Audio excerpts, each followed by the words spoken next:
approach in terms of switching from the soft, that magically beautiful voice to even the roars and the screams that come out of you. So it looks like a controlled machine where during what phrases you have to go smooth and when you have to go harder. So does it kind of, even the melodic delivery as well feels so passionate. So how do you plan that your vocals should sound on tracks? Like where do you put your soft parts, where do you put your harsh screaming parts? I leave a lot of that just to artistic instinct. Hmm. I I I just kind of feel it. I write it. Again, it doesn't come from any place that's really contrived. It just comes from a place that's Natural. again, that's instinctive, and I just however it feels, that's how I sing it. Absolutely.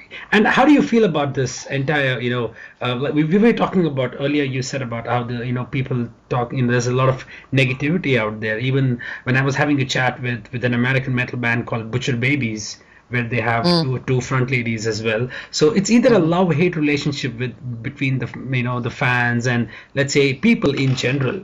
But again, the respect for ladies is something in metal which is evolving over the period of time. Where do you see that? What, according to you, will change this thinking in men that you guys are kicking ass? You deserve much more equally than what men do in metal. Sure. I mean, I'm not sure. I don't know if that band has a whole lot to talk about when they're talking about dignity, and wanting dignity on stage. But for me, I've never wanted to use sexuality or my gender to promote, or my biology or my body to promote my music. It was always about the words first. Yeah. And I've seen that change over time. I mean, I've this is my seventh album, so I've been doing this for a long time. Um, I feel like if you want to be respected for who you are, then you should be authentic. You should be your authentic self. And I've seen it. I've seen, we still have a long way to go. I mean, I had a long time fan who is they've been on a Twitter fan for a long time. I communicate with them on Twitter. They've come to a lot of shows, Hmm. and they refer to me as the best female fronted band. That their favorite female fronted band, and I just wanted to think, like, well, why is that still a category? Why am Right. I female fronted? Why am I not just a good singer? Why do I still have to be, you know, Tagged, labeled. yeah, and characterized by my gender? It's also, but that's a thing in most societies. Even here, when we have Hillary Clinton running for president, people will say something about her. They'll call her that woman, but they'll Yeah. never call one of the male candidates that man, Bernie Sanders, that man, Donald Trump. They'll say that woman, Hillary Clinton.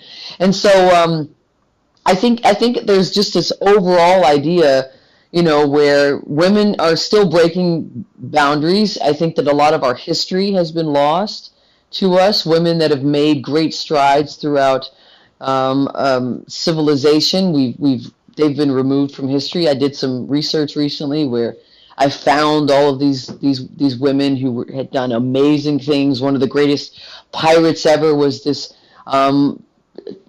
a woman from China who had led like a fleet of 800 pirate ships, and was the most wanted pirate ever, and one of the most successful pirates ever. And ended up she didn't even get caught. She made a deal with the English. She beat she was a skilled naval captain, and she'd beat the most powerful naval powers at the time, and they ended up just making a deal with her so that she'd stop. Wow. And there's been the first woman to really the first person to really invent the foundation for what we use now for computers, was a woman, and she did it in the 18th century. And so there's these women who have done these amazing Things. things, Hmm. and yet they're just not. They're just forgotten to history. And I don't know. I believe it's probably deliberate, just because of the way that women are still fighting for equality throughout the world, let Right. alone music. I mean, let's be real. There are certain places where women aren't even allowed to go to school. Even in America, where we pretend that we're the bastion of democracy. We just last year or so signed into law that it was illegal to pay a woman less for the same job as a man. So Right. now, we're still fighting for those things. I Daily do see wage. that. That's right, and there's been progress, definitely progress. I've seen it in just the way that the people have shown up in at our shows. It used to be, women would just they'd either come, there'd be a few scattered, and it was a mostly male audience, and then maybe the girls would come with their boyfriend or girlfriend or whatever, and then now it's a pretty mixed house of women and men, and the people that are most excited and most active are both, and we're starting to see a lot more women um, front bands. We're also seeing a lot more women play guitar, not just Right. bass, which was the sort of thing, and play drums. And so we're starting to see people take a lot more and run for president, for God's sakes.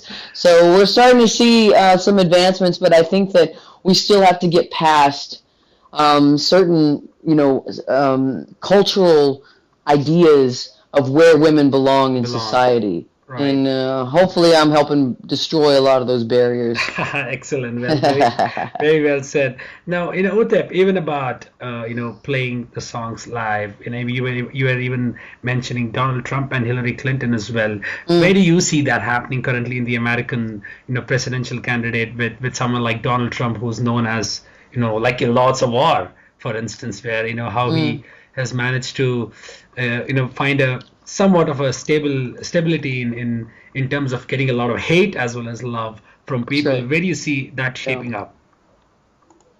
Well, I think there's a big possibility he might be the Republican nominee for president, but I don't think he'll get elected. There's not enough. He has a lot of people that show up for his rallies because he's a reality TV star, Right. and so a lot of people just want to go there and get selfies and post it on their Instagram. But that doesn't mean they're going to vote for him. Yeah, true. Um, I think that what he's done is he's given a voice to racist elements in this society, Yep. and they're a very small but loud minority in this country. Hmm. Um, if we go back to the last election, Mitt Romney, who was the Republican nominee then, and makes Donald Trump look like, Donald Trump makes Mitt Romney look like a scholar, and Mitt Right. Romney wasn't. Mitt Romney wasn't. He wasn't ready to be president, but Mitt Romney won 60% of the white vote, Both. and President Obama still beat him like a drum. I think he won by, I don't know, 20 million votes or 50 million votes or something like that. So I'm not concerned at all about Donald Trump Hmm. winning the presidency. I think if for whatever reason he did, he'd be the most unqualified um, person to ever. Be part of the I presidency. think I think so. I think maybe he's the most unqualified person to ever run for president. That's for sure. Right. Almost all of his businesses are failed. Everything that you've seen is all just a big con. It's all just um, a big show, and that's what I think. That's what he's good at. He's good at being a reality TV star. Hillary Clinton might be the most. I may not agree with all of her policies, but she might be the most qualified person to ever run for president, and I think we'll be a lot safer. I mean, we barely survived George W. Bush, and he Right. was a complete idiot. Yeah, And disaster. and if I had a choice between Donald Trump and George Bush, I'd take George Bush, and understand I despise George Bush. I've never even met the man, and I despise him. So I think that if Donald Trump somehow magically became president, it would be devastating not only for our country but for the world, World, for absolutely. the world. And I It, think it's sad because, and I think it's embarrassing for us. We've just now, again, we came out of 8 years of George Bush, and made a mockery of democracy and made a mockery of who we claim to be in this world, as a superpower, as a Yeah. friend to people who need help in that around the world. And we've just sort of built that integrity back up with Barack Obama and his administration, and now we've got this orange clown running around just spouting off nonsense. He's basically insulted his way to the nomination. There's Indeed. no policies. He doesn't even know the difference between Medicare and Medicaid. You could ask him who the president of any country outside of America is, and he wouldn't know. So he's completely unqualified, and I think the only reason that he's still in the running is because the media here makes a Highlights lot him. of money. They love him. Oh, he's great and he's fun. I mean, I don't know. I feel like if he was running for governor of some state, but and wasn't saying all the racist stuff, but was destroying the Republican Party the way that he was doing, I'd support him. But then when he starts in on the racist and the sexist and the homophobic stuff, then that's it. There's no place for that in the modern world. There's no place for that in America. And I will gleefully watch him get defeated when the general election comes Comes in. around. Exactly. I That'll be I might throw a party. Excellent, Otep. Now, before we conclude, I mean, of course, you have a tour coming up, for almost a month and a half. So I would look forward to see you at one of the dates. But before Oh, we thank you. conclude, how about you describe the sound of Generation Doom in just one sentence? A complete mutiny of the senses. Wow. I was kind of expecting that, and you hit the nail. Thanks, Otep, for spending some time. It was lovely and wonderful to have a chat with you. I look forward to Thanks. see you live, and you have a wonderful, wonderful Yeah, weekend please ahead. come by, say hi to the show, man. I appreciate Definitely, it. definitely. Take All care right. of yourself. Bye bye. You too.